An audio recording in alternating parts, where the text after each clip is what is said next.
அனைவருக்கும் வணக்கம்.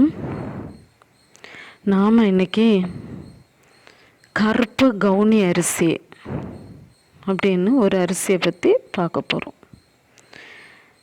இந்த அரிசி நம் முன்னோர்கள் யூஸ் பண்ணது. இது நமது உடலில் உள்ள அத்தனை வியாதிக்கும் ஒரு ரெமடி. இதை பார்க்குறதுக்கு முன்னாடி நம்ம சேனலை சப்ஸ்கிரைப் பண்ணாதவங்க சப்ஸ்கிரைப் பண்ணுங்கள், லைக் பண்ணுங்கள், ஷேர் பண்ணுங்கள், பெல் சிம்பலை அழுத்துங்க. இந்த கருப்பு கவுனி அரிசிங்கிறது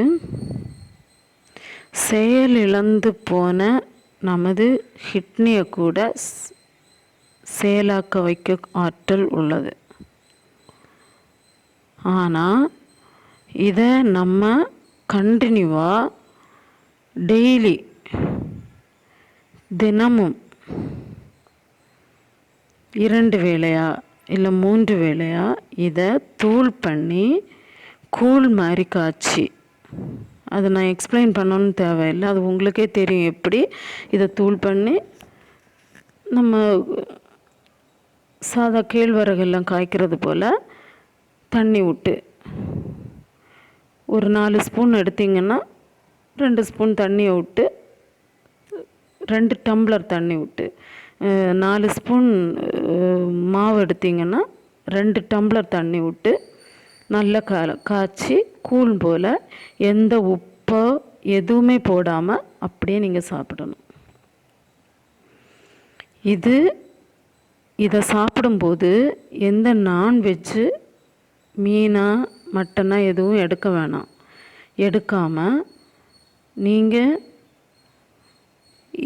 இதை கரெக்டாக டெய்லி 2 வேளை 1 டம்ளருக்கு அளவு இல்லை 2 டம்ளர் அளவு உங்கள் பசிக்கு ஏற்றபடி, ஒரு வேளை பசிக்கு ஏற்றபடி இதை நீங்கள் சாப்பிட்டே வந்தீங்கன்னா, இதை எடுக்கும்போது கொஞ்சம் ஆயில் ஃபுட்டை தவிர்க்கிறது ரொம்ப நல்லது.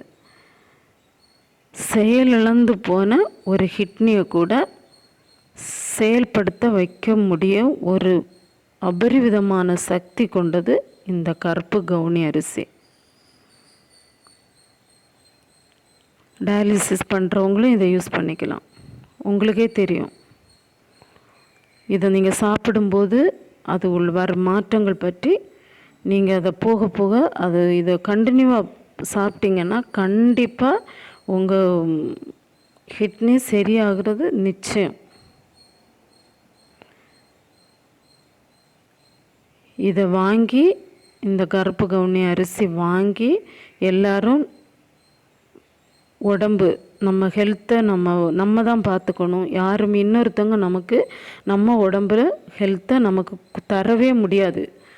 அது யாரானாலும் சரி, நம்ம ஹெல்த்தை நம்ம தான் பார்த்துக்கணும்.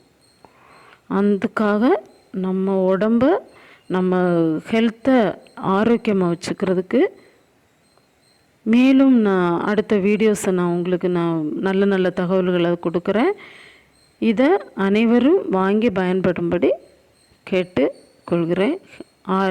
அனைவரும் ஆரோக்கியமாக வாழுங்கள். நன்றி, வணக்கம்.